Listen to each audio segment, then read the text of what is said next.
Hello, I would like to read from the book of Jeremiah, the righteous branch.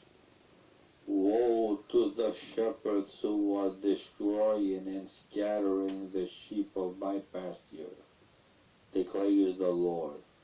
Therefore, this is what the Lord, the God of Israel, says to the shepherds who tend my people, because you have scattered my flock and driven them away and have not bestowed care on them, I will bestow punishment on you for the evil you have done, declares the Lord.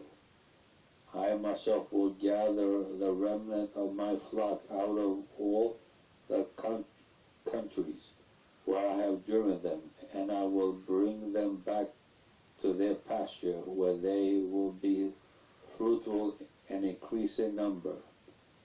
I will place shepherds over them who will tend them, and they will no longer be afraid or terrified, nor will any be missing, declares the Lord.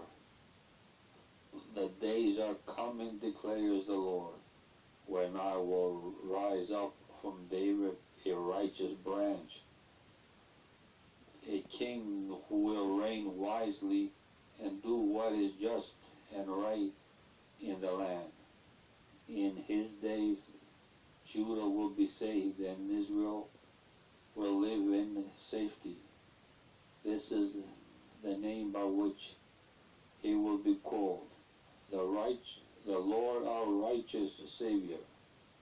So then, the days are coming, declares the Lord, when people will no longer say, as surely as the Lord lives, who brought the Israelites up out of Egypt, but they will say, as surely as the Lord lives, who brought the descendants of Israel up out of the land